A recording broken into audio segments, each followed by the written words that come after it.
మన అంబటి రాంబాబు గారు ఏదో ఒక సభలో ఒక సమావేశంలో మాట్లాడుతున్నారు. ఏం మాట్లాడుతున్నాడో విందాం. రావణ్ అనే ఒక యూట్యూబర్ మీద రాష్ట్ర ప్రభుత్వం ఉపా చట్టాన్ని ప్రయోగించడాన్ని నిరసిస్తూ దీనిలో మా పార్టీ యొక్క అభిప్రాయాన్ని స్పష్టంగా ప్రకటించడానికి వచ్చాను. అదేమిటంటే రావణ్ మీద పెట్టినటువంటి కేసు చాలా అన్యాయమైంది, అక్రమమైంది, కక్షపూరితమైంది, అసాధారణంగా అణిచివేయాలనేటువంటి ఇక్కడ అంబటి రాంబాబు చెప్తున్నాడు ఇది చాలా అసాధారణమైందంట, ఇది పూర్తిగా కక్ష సాధింపంట. మరి ఇదే ప్రశ్న రావణ్ అనే వ్యక్తి ఏం మాట్లాడినాడో నేను పదే పదే చూపించాల్సిన అవసరం కూడా లేదు, అందరికీ తెలుసు. ఇప్పుడు అతను కటకటాల్లో ఉన్నాడు. అయితే మతాల మధ్యన చిచ్చు పెట్టడం, నక్సలిజం, టెర్రరిజం లాంటిని సమర్థించడం, ఉసుగొల్పడం, దళిత క్రైస్తవ శంకారావు అని చెప్పి బహిరంగ సమావేశం సభ పెట్టి రెచ్చగొట్టే ప్రయత్నం, డిప్యూటీ సీఎంను కావచ్చు, నారా లోకేష్ గారిని కావచ్చు, మిగతా వాళ్ళందరినీ కూడా దుర్భాషలాడడం,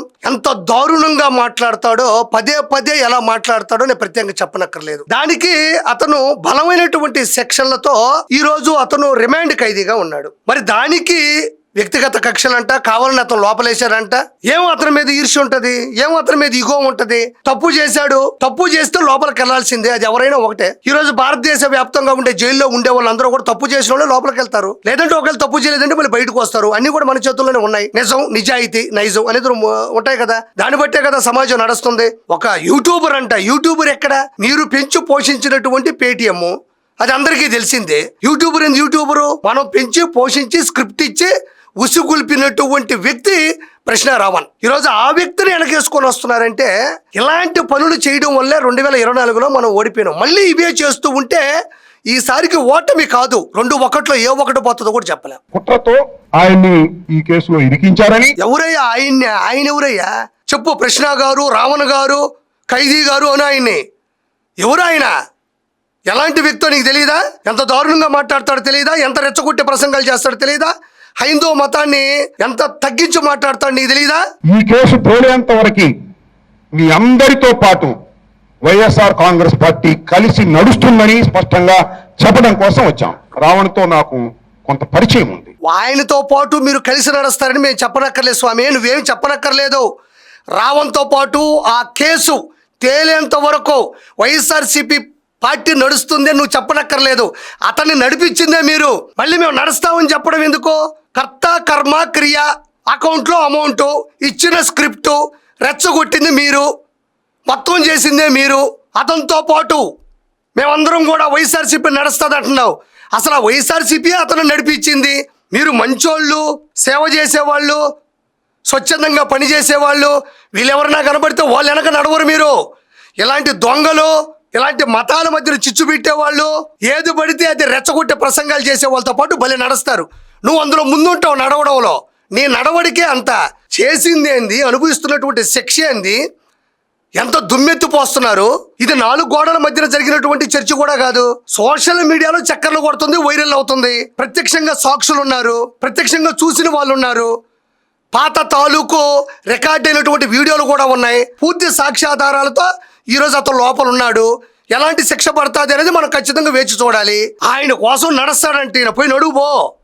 ఇప్పుడు మేము ఓడిపోయిన తర్వాత, ఎందుకంటే మేము గెలిచి మంత్రులుగా ఉన్నప్పుడు మమ్మల్ని కూడా రావణ్ ఇదే స్థాయిలో క్రిటిసైజ్ చేశాడు. ఓడిపోయిన తర్వాత రామన్ నన్ను 2-3 సార్లు ఇంటర్వ్యూ పిలిచాడు, నేను వెళ్ళాను. 2-3 సార్లు కాదులేవయ్యా, 200-300 సార్లు కలిశారు. ఎప్పుడు పడితే అప్పుడు కలిశారు, ఎప్పుడు పడితే అప్పుడు ఫోన్లో మాట్లాడుకున్నారు. ఆయన ఏదో పక్క ఊరు అయినట్టు, నువ్వు ఇంకొక ఊర్లో ఉన్నట్టు, మీ ఇద్దరికి అసలు సంబంధమే లేనట్టు, సడన్గా కలిసేదో మీ ఇద్దరు కలిసి ఒక ఇంటర్వ్యూ పెట్టుకున్నట్టు యాక్టింగ్ ఎందుకు?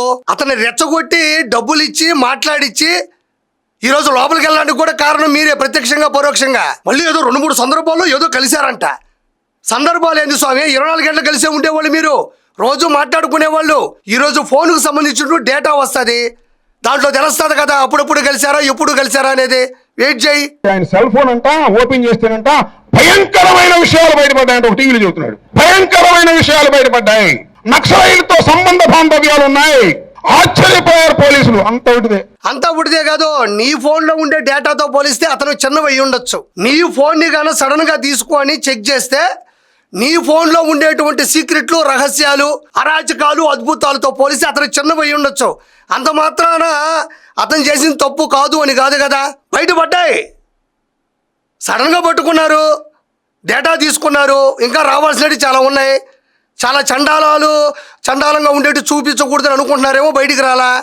100% దొరుకుతాడు. ఎవరు వెనకేసుకొని వస్తున్నారు, ఎవరు డబ్బులు ఇస్తున్నారు, ఎవరు స్క్రిప్ట్ ఇస్తున్నారు, ప్రకాష్ రాజ్ గారి పాత్ర ఎంత ఉంది, తమరి పాత్ర ఎంత ఉంది, జగన్మోహన్ రెడ్డి పాత్ర ఎంత ఉంది, ఏ విధంగా మీరు రెచ్చగొట్టి రచ్చకిచ్చే ప్రయత్నం చేశారో ఖచ్చితంగా వస్తుంది. నువ్వేమి ఎగిరిగిరి పడమాక.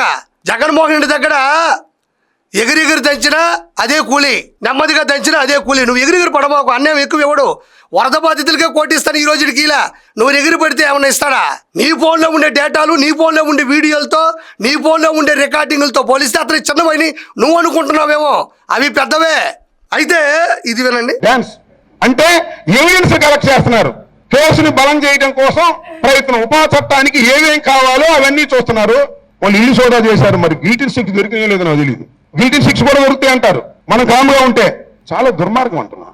ఏవి వెంకటేశ్వరరావు గారు మాట్లాడారు, బీయింగ్ ఏ ఐపీఎస్ ఆఫీసర్. సరే కానీ ఎవరేం మాట్లాడినప్పటికీ కూడా అంబటి రాంబాబు, నువ్వు వచ్చి కూర్చొని మైకు పెట్టుకొని మాట్లాడినంత మాత్రం అది నిజం అవ్వదు. అది నిజం అవ్వదు. మీరెప్పుడు నిజం కాదు, విలనిజం అంతే. ఈ రోజు అతను ఎలాంటి వాడు అనేది ప్రత్యక్షంగా యూట్యూబ్లో వీడియోలు ఉన్నాయి, సాక్ష్యాలు ఉన్నాయి. లోపలికి వెళ్ళాడు, దాని దగ్గర సెక్షన్లు వస్తాయి, దాని దగ్గర తీర్పు వస్తుంది, లోపలికి వెళ్తాడు. దాని మాత్రం నువ్వు బయటకు వచ్చి కామెడీ చేయనంత మాత్రాను, నువ్వు జోకులు వేసినంత మాత్రాను అతను చేసిన తప్పేం ఒప్పు అవ్వదు. అయితే మనకి వైఎస్ఆర్సీపీలో ఇద్దరు ఉంటారు. ఒకరు వచ్చేసి లాయర్ అంబటి రాంబాబు గారు, ఒక ఆయన వచ్చి retired judge, lawyer judge. Lawyer గారేమో ఇలా వస్తే నిన్నటి వరకు ఒకవైపు ఉన్నటువంటి జడ్జి గారు ఏం మాట్లాడుతున్నారో ఒకసారి వినండి. వీళ్ళ మనిషే కదా, ఇది వినండి. రావణ్ లాంటి వ్యక్తి రాముణ్ణి మాట్లాడినా, కృష్ణుణ్ణి మాట్లాడినా పూర్తిగా ఖండించాల్సినటువంటి అంశం. ఎందుకు అంటే మతం అనేది వ్యక్తిగతమైనటువంటి విషయం. నీకు నా మతం మీద బాధ్యత ఇది లేదనుకోండి, నువ్వు మాట్లాడుకో. నీ మతం మీద నేను గౌరవం ఉందనుకోండి, పూజించు. నీకు గౌరవం లేకపోతే ఇంకొకళ్ళ మతాలను కించపరిచే హక్కు నీకు లేదు. ఏమన్నాడు జడా శ్రావణ్ కుమార్ గారు? 100% కృష్ణారావణ్ మాట్లాడింది తప్పు. ఎవరి మతం వాళ్ళ వ్యక్తిగతానికి సంబంధించినది. నీకు నచ్చకపోతే నువ్వు ప్రేమించనక్కర్లేదులే కానీ ద్వేషించకూడదు అన్నారు. మరి ఈయన ఇలా మాట్లాడుతున్నాడు, నువ్వేమో అట్ట మాట్లాడుతూ ఉన్నావు. మీ పరిస్థితి ఎట్టుందంటే కళ్ళకు గంతలు కట్టి గబగబ తిప్పి వదిలేస్తే స్ట్రైట్గా పోలేరు కదా, ఎట్టబడితే అట్టబడి ఒక దగ్గర కూలబడిపోతారు. చూడ అట్టుంది మీ పరిస్థితి. మొన్నటిదాకా జడా శ్రావణ్ కుమార్ ఒకలా మాట్లాడినాడు, ఈరోజు ఏమో కృష్ణారావణ్ చేసింది తప్పు, మతాల మధ్యలో చిచ్చు పెడుతున్నాడు. మతం అనేది వ్యక్తిగత విషయం, దాన్ని రెచ్చగొట్టకూడదు, ప్రేమించాలి లేదంటే ద్వేషించకూడదు అంటున్నాడు. నువ్వేమో కృష్ణ చేసింది తప్పు కాదు, అతని వెనక మేమందరం నడుస్తాం అంటున్నావు. మరి ఎట్లా? మీకు ఖచ్చితంగా ఒక ఏకీభావం లేదు, ఇద్దరి మధ్యన ఒక సమన్వయం లేదు. మరి ఏందో నాకు అర్థం కావడంలే.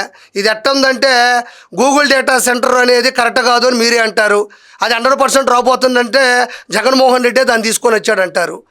మరి జగన్ సార్ బాలకృష్ణ గారి దగ్గర తీసుకెళ్ళి బసవతారకంలో నాకు నయం చూపించాడని ఒక పాప చెప్తే ఆ జగన్ సార్ ఎవరో కాదు, జగన్మోహన్ రెడ్డి సార్ అని చెప్తారు.